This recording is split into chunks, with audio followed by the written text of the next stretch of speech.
Welcome to another episode of Beyond Physical, where we talk about the mental, emotional, social, and at times spiritual benefits of exercise.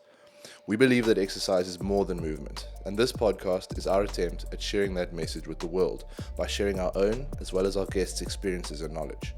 If you enjoy it, we ask that you please spread the message by leaving a rating and review, or even better, by sharing with a friend. Are we rolling? Guys, welcome. This is Chad. This is Beyond Physical. Chad's first pod, but Chad's been at the gym for a couple of months now. Absolute gift having him here. What is your rapid fire, quick intro? What's your background? How did you get into training? And what are your intellectual curiosities? Because I know you've got like a cool degree and you've got some interests as well on top of that. So, background in terms of training, growing up was always super active. My dad used to powerlift when I was probably like 4 or 5, and I always used to go with whenever they would train, go watch.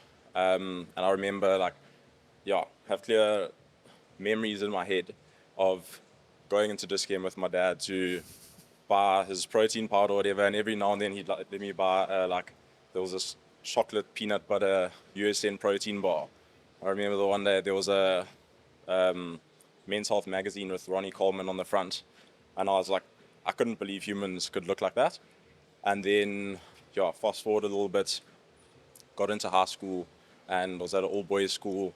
Obviously, we were quite a big rugby school, so everyone was in the gym. I remember getting into the gym properly when I was probably 14, 15, trying to actively go every day.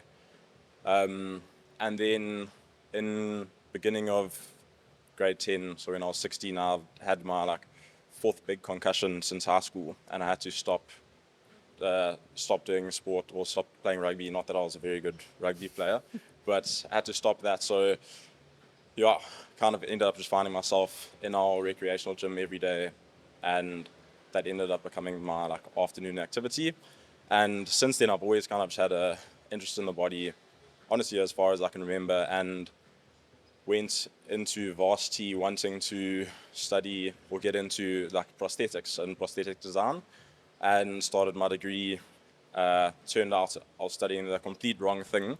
What I thought I was getting into, it actually ended up just being complete molecular biology and biotechnology, and actually ended up falling in love with chemistry and biochemistry through that. And so throughout my studies I ended up doing my honors in biochemistry, and I've kind of it's actually just happened in my interest in chemistry and biochemistry and my love for movement and just the interest in the body have kind of intertwined. And I've always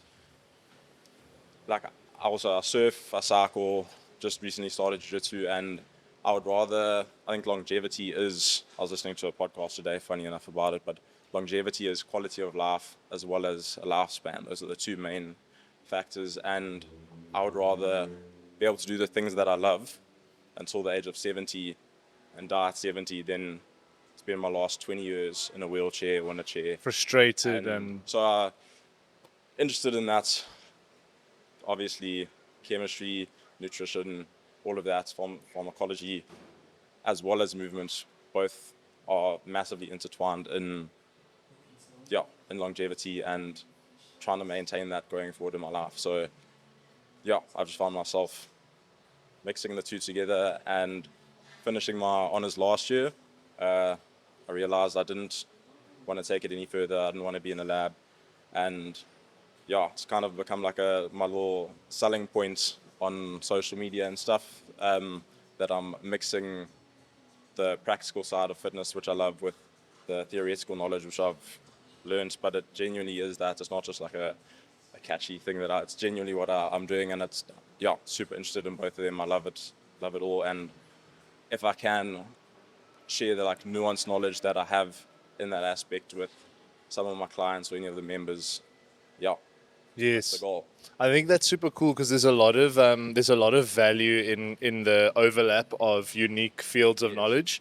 And I think that's where you and everyone else in the space as a trainer brings a very kind of special offering is like we all have different backgrounds, and then we all kind of have this idea of trying to share our love of movement and the benefits that it can bring Yes. into your life with people. Yeah. And obviously like the intersection of what our kind of our theoretical and our academic backgrounds are with our sort of practical hands-on experience and what we actually enjoy. Yeah. It like creates like a little like a Venn diagram of like a little zone Yeah. that only you can actually bring to your clients, which is Yes. really cool. And to circle back, I don't know when we started rolling, but we are here to talk a little bit about sleep today. And it was very interesting for me to know that you are also an exceptional sitting sleeper, because I pride myself in being world class in that regard. I don't think it's so much Were you like formally diagnosed with narcolepsy, No, or no, you it just wasn't okay? even that. Like, it wasn't really something I don't even think I ever told the doctor about it. It's Sure. just now looking back, I was constantly falling asleep throughout school. I struggled to sleep the whole time, and being a bit older, having like being a bit retrospective, looking at it, I can say, oh, it was because I wasn't sleeping, and I just thought maybe I don't know what was wrong with me, but obviously also didn't realize the implications of a lack of sleep, especially when going through puberty, growing massively amounts, like Yes. physically and mentally, Yeah. in that period. So Yeah, and yeah, there's so much change in your body, and I think yeah, for like your body moving out of homeostasis takes a lot of energy. yeah, So we like to our bodies like to preserve that state of equilibrium, Yeah. and like moving out of it yes, is very taxing. yeah, So I think puberty, like it's super anecdotal, but like people allowing their teenagers to like sleep until noon. It's like Yeah. they're a teenager, let them. Yes. It's because their bodies are changing Yeah. so much. yeah, 100%. And my dad actually always used to like, we did during the day. Yeah, fortunate that like with my dad we like surf together, cycle together, ride motorbikes together. So when I was home on the weekends from boarding school, that's all he wanted to do, and he just always used to get frustrated with me that I was like literally just sleeping on the couch all day every day. And I remember him like genuinely getting upset with me, and I was like, I don't know what you want me to do. It wasn't. Like I'm tired, man. Yeah, and I didn't know what was wrong with me. I thought maybe I was just like lazy or something, but it genuinely was just struggled with it that night and ended up transferring into the day. I also used to sleep and I don't know if I can call it pass out, but like sort of pass out a lot. But it was more towards university, and I think that was just the student athlete schedule that I had. Yeah. Where I was probably sleeping 4.5 to 6.5 hours of sleep a night, Crazy. and training very hard, going to lectures, socializing hard. I wasn't like, Yeah. Stellenbosch lifestyle was very social, a lot of nightlife, as I think Mark also knows. Mark doesn't know what we're talking about, apparently. But so I think for me it was just that I just wasn't getting enough sleep, Yeah. and I wasn't prioritizing sleep at all at the time. And I think once you learn how to prioritize your sleep, you can very quickly fix something that seems like a physical problem, where it's more like a lifestyle thing. You mentioned earlier about how you were starting to see like the prioritization of your sleep encroach on other parts of your life. I can relate to that big Yeah. time. But how did that look like? Yeah. What was your wind down routine Yeah, when you were so super dialed into sleeping? it was just obviously really struggled. So I kind of started doing research into kind of sleep hygiene and stuff like that, and I went like all in because I wanted to fix it when I was at varsity. It wasn't so I kind of got to a point like 7 o'clock. I'd go up to my room. I'd turn all the lights off in my room. Literally like put a podcast on or something. Try not get any light in my eyes, and literally just like stretch and kind of try to zone out. And it would still take me like an hour to 2 hours to fall asleep. How did you learn about these interventions? Did you just read about them Yeah, I was online? kind of just read about them podcasts, and it was literally through realizing that my sleep was a problem. And I've like honestly even in terms of the medication, I've tried so many different things, and I've never really wanted to be taking stuff for sleep. Even now, I still take melatonin every night, and it's not I'm not too chuffed about it. So I would like to. why don't you like taking that? I would just like to be able to sleep without I know, say I forget it, so I go somewhere and I don't have it with me. I know, like, there's also a massive part of it is mental now that I take this thing every night to sleep. So I even have kind of tried to take like a magnesium or something. So I've still got that, like, taking a tablet to sleep, almost as like a substitution.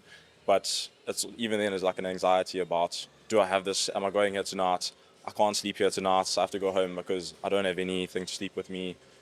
All of that kind of stuff. So yeah, back to that, like almost sleep hygiene. And yeah, it just ended up, I started getting like anxiety around if not everything lined up for that night, or even some nights I would do everything perfectly, and then you still like, why can't I fall asleep?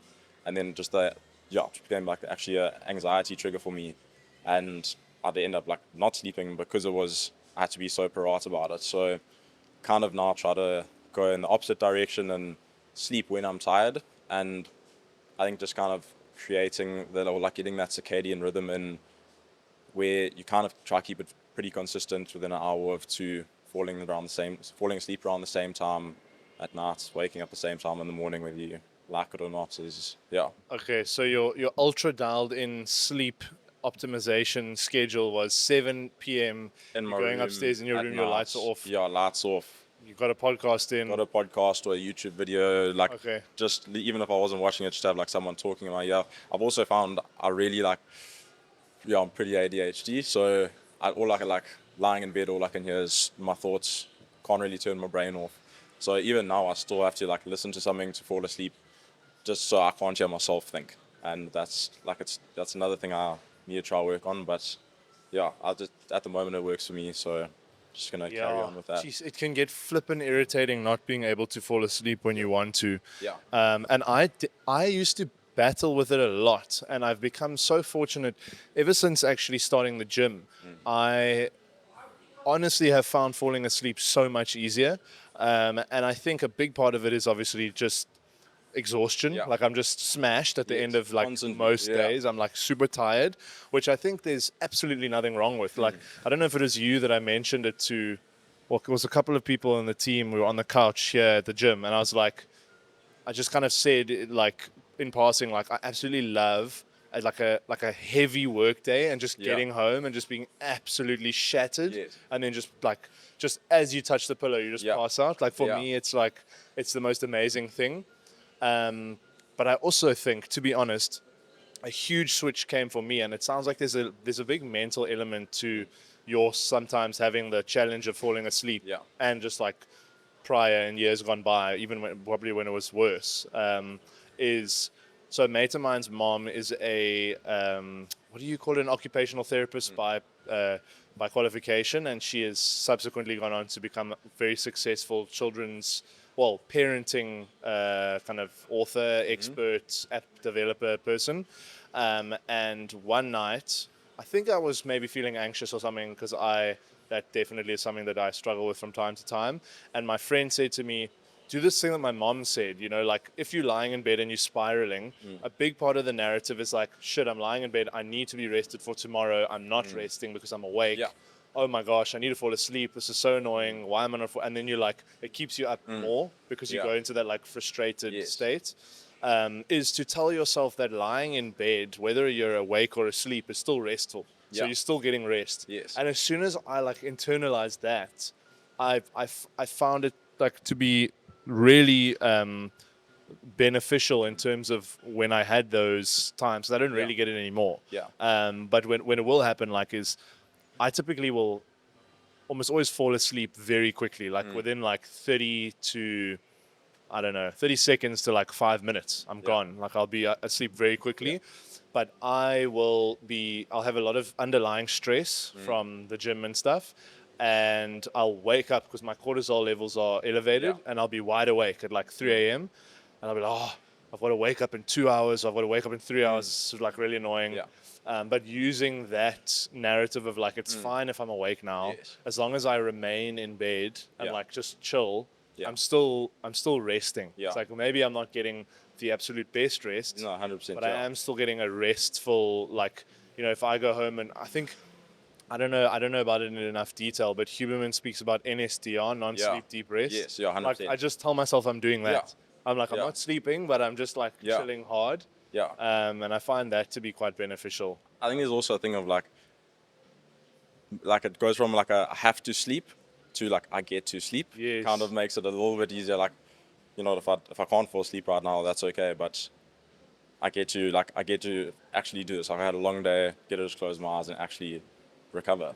How do, as someone who's had like challenges with sleeping in the past, do you still have it a lot now? Yeah. So I still struggle to fall asleep. And I wake up like 10 times every night. That is a still. lot, No, it's bro. crazy. Like genuinely every night.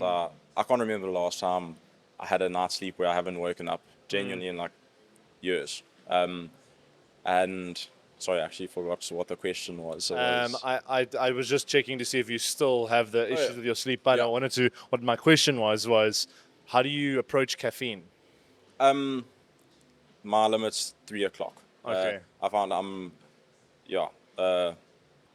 bit off topic. It's not really related. I ended up having a genetic test a couple of years ago just because of some other health problems I couldn't really pinpoint. And in that, I found out that my body metabolizes caffeine fairly well. So it is out of my system relatively quickly. So 3 o'clock is my limit, and I'm actually fine for the day. Any stimulants, 3 o'clock. I try not to train afternoons because even just exercise doesn't help with the sleep. But yeah, obviously, I can relate to that. My usually like, well, I haven't been hitting it recently, which is amazing to be honest, but I typically have like a dip at around 2, between like 2 and 4, Yeah. which is my siesta time. And either, why are you laughing, bro? Don't you take a siesta? What's wrong with you, man? well, 30 minutes. Either I'll take a nap. So my naps are like 6 to 30 minutes. Usually like they'll be like 15 to 18 minutes. That's like my sweet spot. Or if I don't nap, I'll train. And it's like I'll often say to Claire, it's like I'm either gonna go and nap or I'm gonna train. And Yeah, she's like, it's such a literally. funny like Yeah. dichotomy. It's like Yeah. how are those your choices? They're Yes. so contrasting. Yeah. But it does do the same No, thing. honestly, I can relate. I've also like multiple times had like feeling pretty tired. I could bang out a pretty good gym session right now. Yeah.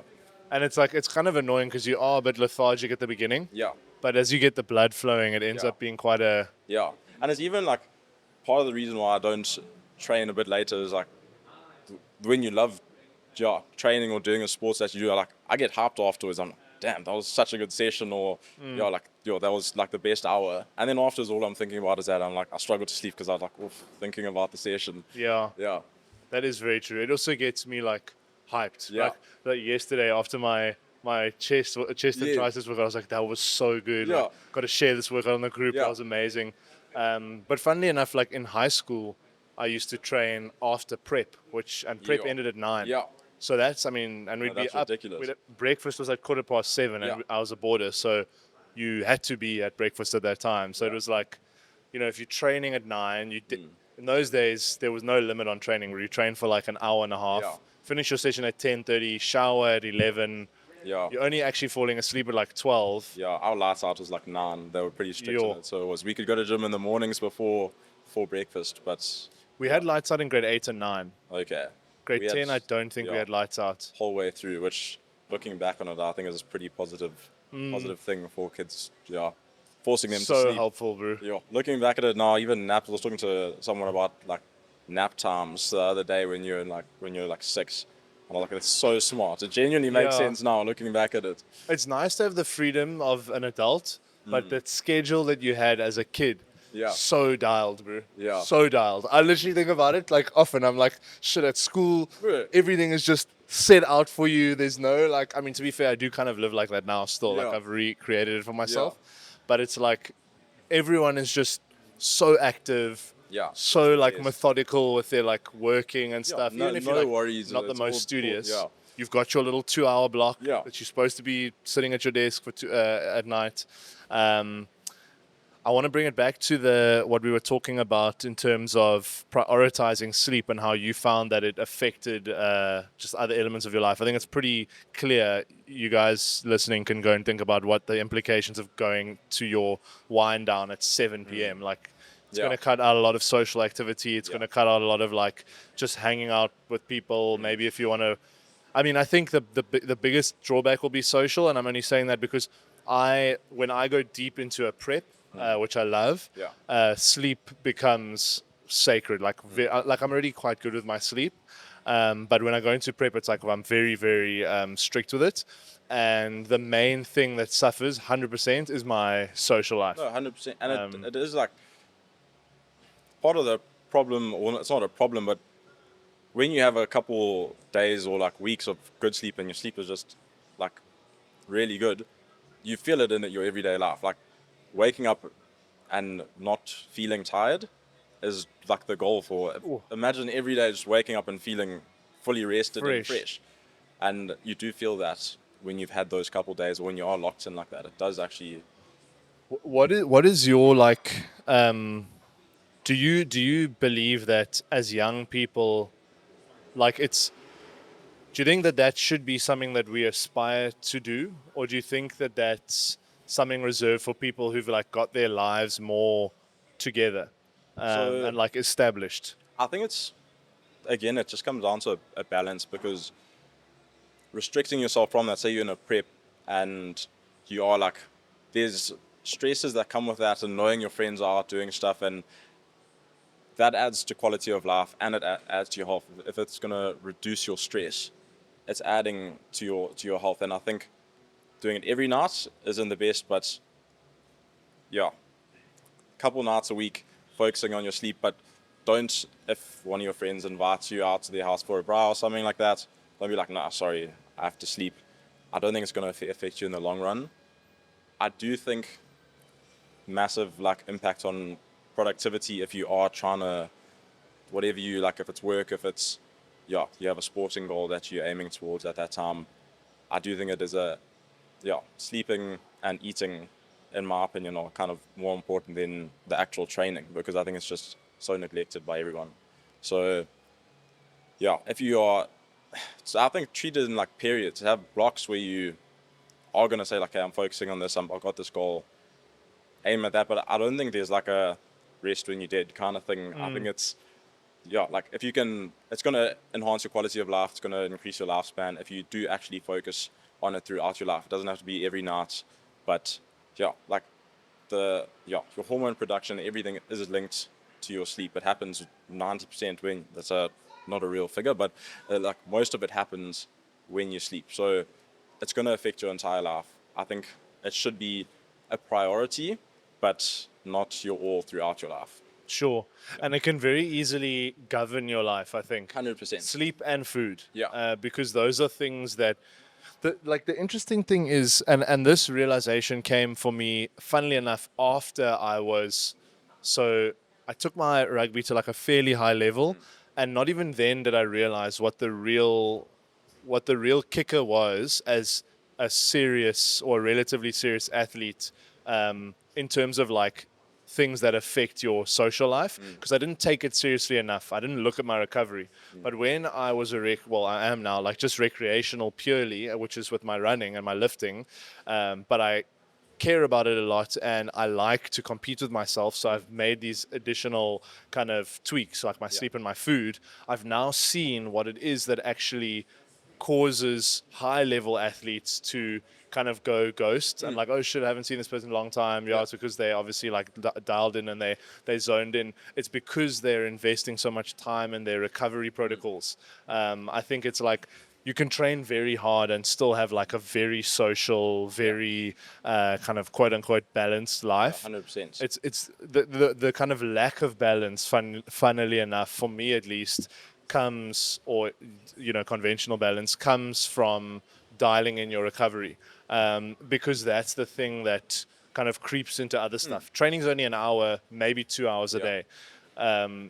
Sleep and food, and you're borrowing many hours, and or even just saying no to dinner with a friend because you either have to be asleep early or you can't eat what you're going to be Yeah. eating there. So like a massive, like it's, yeah, a massive thing, I think, for anyone. And it's almost like a little bit selfish. It's not. It is completely selfish. Of Yeah. course it is. It's not benefiting your friend if you No, yeah. hitting your podium in the jits comp. Yeah. That's got nothing to do with Yeah. them. It's for you.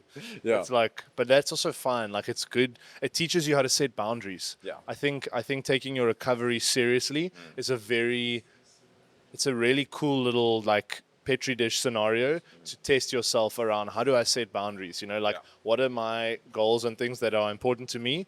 How do I, at a manageable level, expose myself to like boundary setting around these goals? Yeah. You know, it's for the benefit of no one else.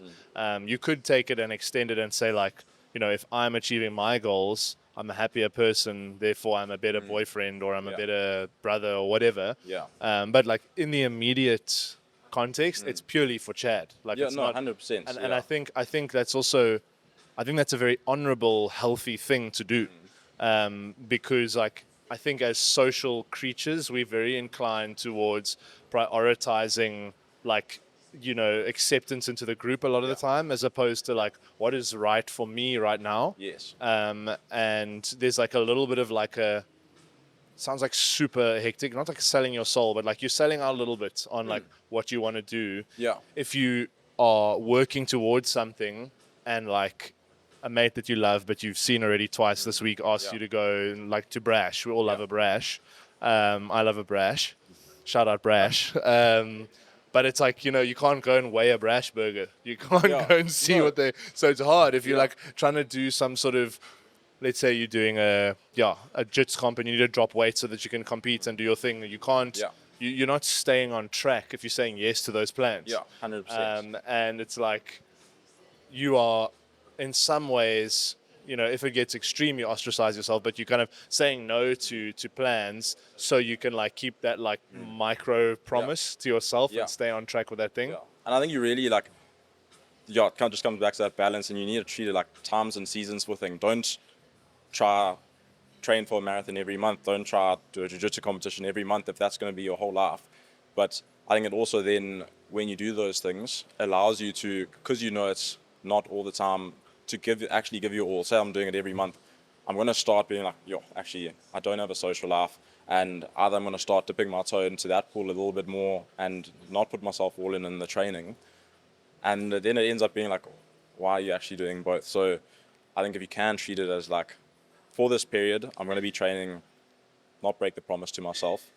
And after that, just go a bit easier on myself and actually enjoy life a bit more. I think it, especially with the sleep part, like if you say you're going for a brow with a mate or something like that, don't be like, okay, it's 9 o'clock, I got to head home. Give yourself the night. If you're enjoying yourself, you don't have to leave by 9. If it just ends up ending that time, it's fine. But if it goes a bit later, then don't beat yourself up about it. I find that by like building up that muscle to create a sort of moderated existence like that, very difficult. No, 100%. Like that has literally taken me. So we have like a similar training age because you started 14, 15, I think you said. Yeah. Same as me. Started in grade 8, like intentionally taking myself to the gym. And only now, so like going into it's going to soon be my 13th year of training, 12th or 13th. Can I kind of dip in and out of like, okay, this period of time I'm going to have like more moderation with the training and maybe like go and hang out more and like stay up a little bit later and like not be so methodical and stuff. And then now, okay, I'm going to go into like a 6 to 10 month block of like hyper focus. But then you know what? There's a wedding coming up. I'm going to have a beer at that wedding and that's totally fine because I'm still like 5 months out. That's okay. And like it sounds like such like an intuitive thing, but I think especially if you are like a very you like things in excess, like I love things in excess. I'm not all or nothing. It's like person, it's more 100%. fun that way, I think. Yeah. It's difficult to like get to that point. I think what it is though is it kind of comes down to, I'm 100% Sam, like I'll then be like, oh, okay, I'm gonna like, I'm like trying to do a kata. I got to my kata. Then you start like, oh, I'll have a chocolate, and you have 2 chocolates. You're like, oh, I'm actually still pretty lean. I can have 3. And then ends up going too far the one way. And I found then I'm like, okay, you've gone way too far down that path, and you kind of bounce back, and then you go in the opposite extreme. And I think if you can, the goal is, I've just found for myself, like, for instance, last week Friday I went to the gym and I like kind of been slacking a little bit on the training and just looking after myself side, and I'd lost like 3 kilos, and I was like, yo, it's time to lock in. And then afterwards I was talking to my parents and I was like, I'm actually pretty fortunate though that my too far down the wrong path was I just lost 3 kilos. Yeah. Like it's not actually that big. And so if you can, that variance between too far down like order or too far down chaos, if it can just kind of like narrow it every time as you go along, the tolerance gets a little bit smaller and it doesn't take as much for you to actually be like, oh, okay, I've gone too far this time. But I think it is constantly being aware of that. And I think it just comes with trying to like improve yourself as a person generally. If Yes. you don't want to, you want to have balance, and if that is your goal and you're consciously aware of it, And balance is something you constantly also have to redefine for yourself. 100%. Because you need to think about what are the things that are priorities to me, and how do I fit these things in and give these things the focus and attention that I want. You know, Yeah. I want to nurture my relationships with my close people. I want to show up for my colleagues and be a good team member. I want to, you know, PR in my, I don't know, 1K swim thing or whatever. Like, and you can like, it's again with that like little Venn diagram analogy. It's like, what is the like ratio of overlap or like the Yeah. distribution amongst those things Yeah. that like makes you happy and fulfilled and ticks Yeah. those boxes. Yeah. Because like for some people, like some people are very happy to have like one or two or three maybe like very close high quality relationships and then spend the rest of their time Yeah. just like working. Yes. Or you know, and like maybe not doing very much exercise, and like I wouldn't advise that, but you know, that's your fulfillment. Yeah. As long as you're keeping yourself like Yeah. not, you know, Yeah.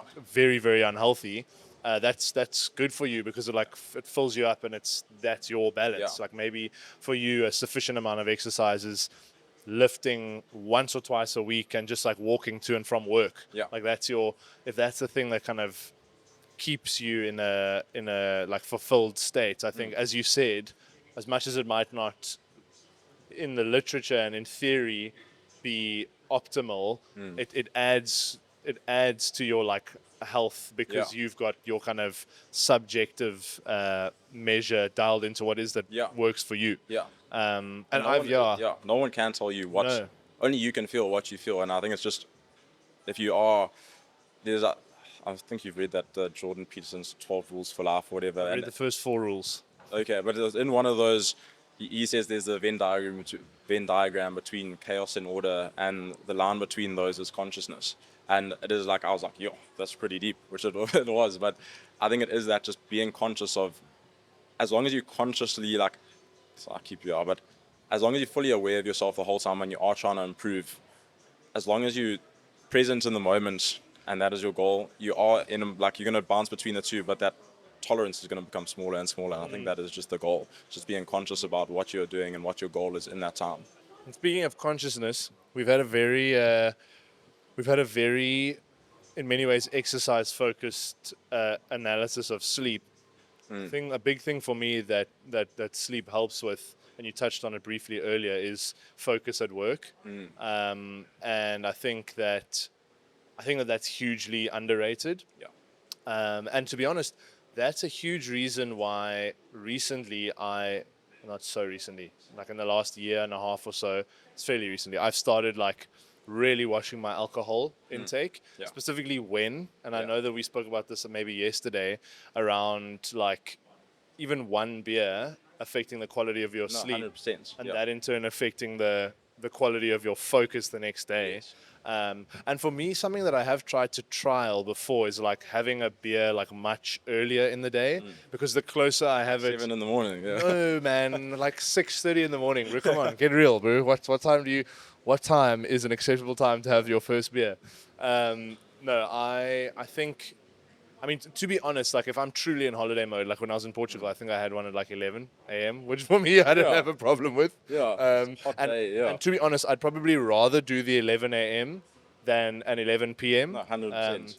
I'd love to know if there's like an optimal time, because the thing is, I've definitely seen that the later I have it, the more like I get the fuzziness the next day. Pretty much regardless, I will have Yeah. some level of fuzziness, but like if I have a beer at dinner, there's definitely like a bit of like a weird No, 100%. Yeah. groggy vibe. But yeah, just kind of bringing into like if that is a part of your day to day or your kind of week to week, really trying to get that like consumption to a place where it's not so close to bedtime, because I feel like that has such a negative Yeah. impact on the quality of your sleep. I don't, it's so hard because it is like a very nuanced conversation, but I think it also comes down to like if you're one of those people who say you're having a couple of beers every night, you're not actually going to notice a difference in No. your sleep, and then those people can say well, it's actually all just mental, and it like I've also kind of gotten to the point where like I wake up every morning and look at my watch while I was in my sleep score, and then I was like, why am I letting a watch determine how I feel in the morning? Just wake up, see how I feel. Say I think I had a good night's sleep, but I'm still tired. Think, okay, did I do something the night before that maybe messed up my sleep? Did I train too late? Did I have a couple beers? What was it? And if I like say all the conditions are completely wrong, and I should have theoretically had a bad night's sleep, but I wake up feeling amazing, then I'm not going to let my watch dictate how I feel. Or like I think it does come. Attitude also is like you treat the day like no, I want to smash today. I feel good.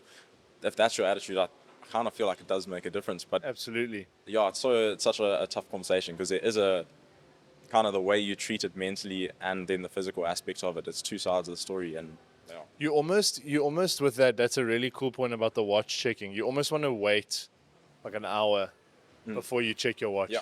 because you want to, or at least your sleep score, because you want to actually get a proper subjective measure and not Yeah. rely fully on that thing. Yeah. Because I've had that often where I'll feel pretty good and it'll say like 12, and then you know? feel bad. I'm like, oh shit. Yeah. That's must be. Yeah. I don't know. Maybe Yeah. I'm misinterpreting how my body feels. And then Yeah. it's like, but yeah, that's definitely something I felt as well. I'm gonna check my notes, Go for see it. if we've got any more things to touch on. We've slightly run over time. Let's actually leave it with this.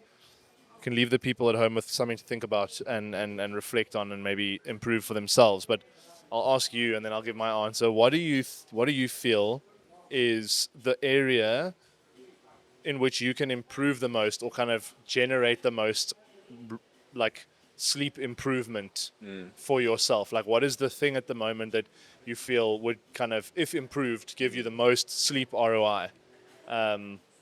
Are you saying the thing that I currently try to keep constant, or the thing that I No, could like what is a thing that you feel like is like the biggest work on for you in terms of improving your sleep? sleeping consistently throughout the night and not waking up? I think is But in terms of like the input, I You that's don't my know yet. next. I need to try to figure it out. I must be honest. I've kind of gotten the like falling asleep down and yeah, but that part I genuinely actually don't know. when you wake up, do you feel calm or do you feel anxious or do you feel Not calm or anxious, normal, just or tired. Like you feel tired? But I Yeah. mean, like in the night when you're waking up multiple oh no, times. like I literally just wake up, I'm chilled. Oh, It's- you're just like, yeah. oh, I'm awake, and then you kind Yeah, I of. literally wake up, kind of roll over for a bit and fall back asleep. It's- Okay. Yeah, most of the time I'll literally just wake up, roll over, lie there, and fall asleep. Okay. Yeah. Yeah. Okay. Interesting. And yourself? I mean, I also wake up, I'd say 95% of the time, at least once, to go to the bathroom. I would say the input that I'd want to, is my biggest work on is time between dinner and bed. Like I eat Yeah. dinner way too late. Yeah. Way. Bro, like Yeah. sometimes I'll eat dinner at like 8:30, get in bed at 8:45. Yeah. And I eat big dinners. Like my dinner is probably my biggest meal of the No, day. 100%. I think I ate dinner in bed last night. And I that literally wrecks 10 at your night. sleep, Yeah. bro. No, 100%. Can I just ask? I was thinking of based on earlier. Do you, if you wake up in the night, will you check your watch to see the time? No, not really. Okay, that's I was gonna say. I just get up, go wee. Actually, Yeah. no, I do sometimes. Let's say 50% of the time. I would say that's one thing I stopped doing that 100% made a difference in terms of like waking up, anxiety about I only have 4 more hours. Like if I have 10 minutes, 4 hours, I want to get the same sleep I was going to, and I, yeah, I do find that did make actually a massive difference. It's just not checking the time if you wake up. It's a big it's a make or break. It's like it's a bit of a gamble. You either check your watch and it's Yeah. like, yo, I've got another 5 hours, or Yeah. like it's like really nice, or you check your watch and you're like, oh shit, I've got 30 minutes and I've got to get up. That sucks. Yeah, And but then- you could not check your watch and treat And both just- situations like I got 5 more hours. True, exactly. Yeah, And then you just- ignorance is bliss. It's- Exactly. So I think not checking is better. What I used to do a lot, which used to fuck my sleep up, is when I was in the beginning stages with Claire, still kind of beginning stages, but like I would usually go to bed. I still usually go to bed before her. I would wake up and like read her like message because I'd say good night and I'd like wake up to like.